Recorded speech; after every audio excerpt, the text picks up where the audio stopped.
नमस्कार सगळ्यांना. आज 13 नोव्हेंबर आत्ताची एक मोठी महत्त्वाची बातमी आलेली आहे.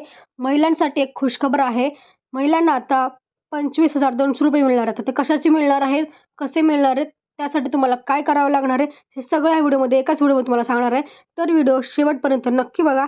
सरसकट आपल्याला पैसे वाटप होणार आहेत. आता ते कुठल्या महिला त्यासाठी पात्र आहेत, कुठल्या महिला अपात्र आहेत, त्यासाठी महिलांना काही वेगळं करावं लागणार आहे का, की काही नाही, सगळं व्हिडिओमध्ये सांगणार आहे. तर व्हिडिओ शेवटपर्यंत नक्की बघा आणि व्हिडिओ जास्तीत जास्त आपल्या मैत्रिणींना, आपल्या नातेवाईकांना शेअर करा, जेणेकरून त्यांना पण कळेल की त्यांना पैसे कसे मिळणार आहेत, कधी मिळणार आहेत आणि किती मिळणार आहेत. ठीक आहे. चला तर मग बघा काय आहे सविस्तरमध्ये. त्याआधी माझ्या चॅनलला सबस्क्राईब करा आणि व्हिडिओ जास्त शेअर करा, जेणेकरून तुम्हाला माहिती मिळेल, अपडेट्स कळतील आणि बेल आयकॉनला क्लिक करा. तुम्हाला लगेच नोटिफिकेशन येईल माझ्या व्हिडिओचं आणि तुम्हाला लवकर लवकर अपडेट्स कळतील. कारण फास्ट अपडेट्स आपल्या व्हिडिओवर, आपल्या चॅनलवर येत असतात, त्यामुळे तुम्हाला लवकरच कळतील. चला तर मग बघूया काय आहे सविस्तर माहिती. तुम्हालाही मिळू शकतात 25,200 रुपये, येथे जाणून घ्या. आता हे मुख्यमंत्री माझी लाडकी बहीण योजनेमध्येच हे येतंय. तर ते नक्की काय आहे ते आपण जाणून घेऊया. मुख्यमंत्री माझी लाडकी बहीण योजनेसाठी कोण पात्र आहेत? जर तुम्हाला मुख्यमंत्री माझी लाडकी बहीण योजनेअंतर्गत लाभ घ्यायचा असेल, तर आधी तुम्ही या योजनेसाठी पात्र आहात की नाही हे जाणून घेणे आवश्यक आहे. कारण ज्या महिला पात्र आहेत त्यांनाच या योजनेअंतर्गत लाभ मिळतो. तुम्हाला पात्रता जाणून घ्यावी लागेल की तुम्ही लाडकी बहिणीसाठी आधी पात्र आहेत की नाही, तरच तुम्हाला 25,200 रुपये मिळणार आहेत. ठीक आहे.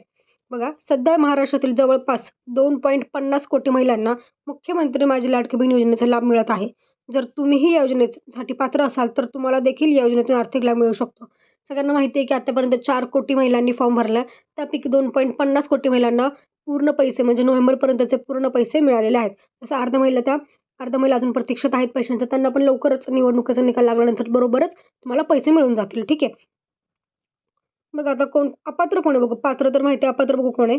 मुख्यमंत्री माझी लाडकी बहीण योजनेसाठी या महिला अपात्र. कुठल्या महिला अपात्र आहेत ते बघूयात. ज्या महिलांच्या कुटुंबाचे एकत्रित वार्षिक उत्पन्न 2.5 लाखापेक्षा जास्त असेल. पहिली पात्रता होती लाडकी बहिणीसाठी. सगळ्यांना माहिती आहे की तुमचं वार्षिक उत्पन्न 2.5 लाखाच्या आत पाहिजे. पण जर तुमचं वार्षिक उत्पन्न 2.5 लाखाच्या जास्त असेल, 2.5 लाखापेक्षा जास्त असेल, तर तुम्ही अपात्र ठरत आहात. ज्या कुटुंबातील महिला सदस्य आयकर भरतात, म्हणजे तुम्ही जर टॅक्स भरत असाल, स्वतः महिला टॅक्स भरत असेल, तर ती पण अपात्र ठरते. ठीक आहे. कुटुंबातील सदस्य नियमित, कायम, कर्मचारी, कंत्राटी कर्मचारी म्हणून सरकारी विभाग, उपक्रम, मंडळ किंवा भारत सरकार, राज्य सरकारच्या स्थानिक संस्थेमध्ये कार्यरत आहेत किंवा सेवानिवृत्तीनंतरचे वेतन घेत आहेत. म्हणजे तुमच्या कुटुंबातील कोणीही सदस्य, असं नाही की महिलाच, कुठलाही सदस्य जर त्यांच्या सरकारी विभागामध्ये काम करत असेल, ठीक आहे, तसेच कोणी सेवानिवृत्त असेल आणि तो वेतन घेत असेल, ठीक आहे, म्हणजे पेन्शन घेत असेल, अशा कुटुंबातील महिलाही अपात्र ठरतात. त्यामुळे तुमच्या घरात कोणी जर सरकारी नोकरीमध्ये असेल तर तुम्हाला हा लाभ घेता येणार नाही. तसेच तुमच्या घरातील कोणी सरकारी नोकरी करून घरी सेवानिवृत्त झाला असेल, त्यांना पेन्शन मिळत असेल, तर तुम्हाला योजनेचा लाभ मिळणार नाही आहे. ठीक आहे. लाभार्थी महिलेने शासनाच्या इतर आर्थिक योजनांद्वारे 1,500 रुपयांपेक्षा जास्त रकमेचा लाभ घेतलेला असेल. म्हणजे जर तुम्ही, आता माहिती आहे आपल्या महाराष्ट्रात जास्त प्रत्येक वेळी काही काही योजना निघत असतात. जर तुम्ही कुठल्याही एका सरकारी योजनेचा लाभ घेत असाल, ज्याच्याकडनं तुम्हाला 1,500 रुपयापेक्षा जास्त रक्कम मिळत असेल, ठीक आहे, तर तुम्ही अपात्र ठरताय. ज्या कुटुंबातील सदस्य विद्यमान किंवा माजी आमदार, खासदार असेल, म्हणजे खासदार, आमदार म्हणजे सरकारी पदावर असेल कुठला, तरी तुम्ही अपात्र ठरताय. ठीक आहे. ज्या कुटुंबातील सदस्यांमध्ये संयुक्तपणे 5 एकरपेक्षा जास्त जमीन आहे. तुमचं जर कुटुंबात तुम्हाला जर शेतजमीन किंवा काही जी 5 एकरपेक्षा जास्त असेल, तर तुम्ही हा लाभ घेऊ शकत नाही. ज्या कुटुंबात 4 चाकी वाहन आहे, ट्रॅक्टर वगळून, तर तुमच्याकडे 4 चाकी 4 व्हीलर असेल, तरी तुम्ही अपात्र ठरतात. हे अपात्र ठरण्याचं आहे. त्यामुळे तुम्हाला 25,200 रुपये मिळणार नाही किंवा लाडकी बहीण योजनेसाठी तुम्ही पात्र नसणार आहात. ठीक आहे. त्यामुळे तुम्हाला आता आर्थिक लाभ मिळणार नाही आहे. ठीक आहे. आता हे अपात्रता मी सांगितली तुम्हाला. ठीक आहे. तर पात्रता माहिती आहे सगळ्यांना की ज्यांना वार्षिक उत्पन्न 2.5 लाखापेक्षा कमी आहे किंवा कोणी सरकारी नोकरीमध्ये नसेल, ज्यांनी आधी कुठलाही सरकारी योजनेचा लाभ घेतला नसेल, ही आहे पात्रता. ठीक आहे. आता पात्रता मी सांगतो तुम्हाला व्यवस्थित काय डिटेलमध्ये बघा. मुख्यमंत्री माझी लाडकी बहीण योजनेसाठी पात्रता निकष. महिला महाराष्ट्राची रहिवासी असणे आवश्यक आहे. पहिली गोष्ट तर महाराष्ट्रात रहिवासी असणं गरजेचं आहे. अर्ज करणाऱ्या महिलेचं वय 21 ते 65 वर्ष दरम्यान असले पाहिजे. तुमचं 21 पासून पुढे आणि 65च्या आत असेल तरच तुम्हाला योजनेचा लाभ मिळू शकतो. सर्व विवाहित आणि अविवाहित घटस्फोटित निराधार महिला योजनेसाठी पात्र आहेत. अर्ज करणाऱ्या महिलेचे कोणत्याही बँकेत खाते असले पाहिजे. महिलेचा कुटुंबाचे वार्षिक उत्पन्न 2.5 लाखापेक्षा कमी पाहिजे, म्हणजे जास्त नसलं पाहिजे. ठीक आहे. हे आहे पात्रता. ह्या पात्र तुम्ही बसत असाल तरच तुम्हाला 25,200 रुपये मिळणार. तर 25,200 रुपये कधी मिळणार ते तुम्हाला व्हिडिओ शेवटपर्यंत बघावं लागेल. मी तुम्हाला नक्की सांगणार आहे. तर हे आहे पात्रता. तुम्ही याला पात्र असाल तरच तुम्हाला 25,200 रुपये आणि लाडकी बहीणसाठी तुम्ही पात्र असणार आहे. ठीक आहे. चला तर बघूया काय आहे. महाराष्ट्रात चालू असलेल्या अनेक फायदेशीर आणि कल्याणकारी योजनांपैकी एक फायदेशीर योजना म्हणजे मुख्यमंत्री माझी लाडकी बहीण योजना. ही योजना महाराष्ट्र सरकारद्वारे चालवली जाते. या योजनेचा लाभ राज्यातील पात्र महिलांना मिळतो. जुलै 2024 मध्ये ही योजना सुरू करण्यात आली होती. तुम्ही या योजनेसाठी पात्र असाल तर तुम्ही या योजनेत सहभागी होऊन लाभ घेऊ शकता. या योजनेद्वारे लाभार्थी महिलांना सरकारकडून दरमहा 1,500 रुपयांची आर्थिक मदत मिळते. ठीक आहे. तुम्हाला योजनेचा लाभ मिळाला नाही का? किंवा तुम्ही फॉर्म भरला नसेल तर तुम्हाला पात्रता तुम्ही वाचली असेल. ठीक आहे. तुम्ही फॉर्म भरायचा असेल तुम्हाला अजून पण तुम्ही पात्र तर तुम्हाला मुदतवाढ होऊ शकते. मुदतवाढ झाली तुम्ही फॉर्म भरू शकता.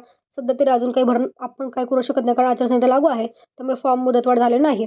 15 ऑक्टोबरपर्यंत फॉर्मची मुदतवाढ होती. तेव्हा ज्यांनी भरला त्यांचं ठीक आहे. पण तेव्हा पण ज्यांचा राहिला असेल त्यांसाठी आपण वाट बघूयात. जर सरकारने घोषणा केली की मुदतवाढ झाली आहे तर तुम्ही फॉर्म भरू शकता. ठीक आहे. आता बघा मिळतील वर्षाला 25,200 रुपये. आता कसे मिळतील बघूयात आपण. ठीक आहे.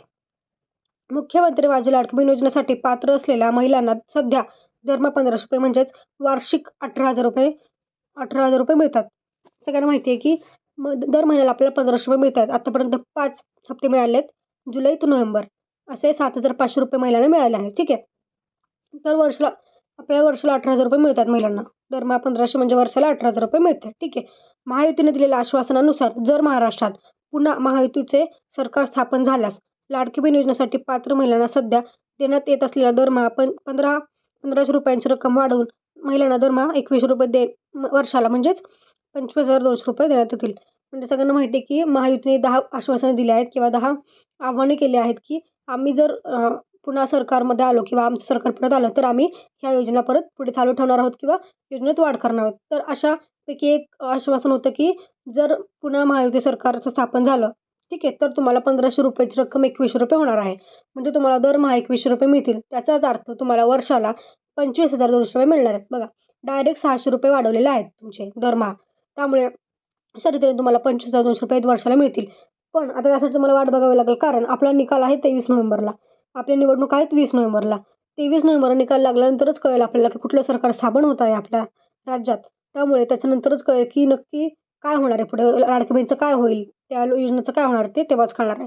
सध्या तरी आहे की तुम्हाला जर महायुती सरकार आलं तर तुम्हाला वर्षाला 25,200 रुपये मिळणार आहेत. त्यामुळे दरमहा तुम्हाला 21 रुपयाचा हप्ता मिळणार आहे. ठीक आहे. सध्या तरी डिसेंबरचा हप्ता त्यांनी जाहीर केल्याप्रमाणे नोव्हेंबरमध्येच मिळेल कारण 23 नोव्हेंबरला निकाल लागल्याबरोबर तुम्हाला तुमच्या खात्यात पैसे पडतील असं मुख्यमंत्र्यांनी स्वतः म्हटलंय. त्यामुळे आता बघू डिसेंबरचा हप्ता आपल्याला कधी मिळेल तुम्हाला वाट बघावी लागेल. तसंच ज्यांना 51 रुपये मिळाले नाही त्यांना पण तो हप्ता डिसेंबरसोबतच मिळून जाईल. ठीक आहे. अशा प्रकारे बघा तुम्हाला आता वाट बघावी लागेल की आपल्याला नक्की किती पैसे मिळत आहेत कारण निवडणुका झाल्याशिवाय आपल्याला निकाल लागल्याशिवाय काही समजणार नाही. सध्या तरी आहे की 21 रुपयाची वाढ करण्यात आली आहे. मुख्यमंत्र्यांनी स्वतः सांगितलं आहे. त्याचा व्हिडिओ पण मी टाकला तुम्ही तो जाऊन बघू शकता आपल्या चॅनलवर. त्यामुळे आता 1,500 रुपयाचा हप्ता 21 रुपये होऊन झालेला आहे आणि त्यामुळे आपल्याला वर्षाला 25,200 रुपये मिळणार आहे. ठीक आहे. अशा प्रकारे आपल्याला लाडकी बहीणचा फायदा होणार आहे खूप जास्ती सरकार निवडून आल्यावर. त्यामुळे बघा तुम्ही आता आपल्याला वाट बघावी लागेल. तर तुम्ही हा व्हिडिओ जास्त शेअर करा आपल्या मैत्रिणींना, आपल्या नातेवाईकांना जेणेकरून त्यांना पण कळेल की आपल्याला वाढ होणार आहे. ठीक आहे. आजच्या व्हिडिओमध्ये एवढंच भेटूया पुढच्या व्हिडिओमध्ये. धन्यवाद.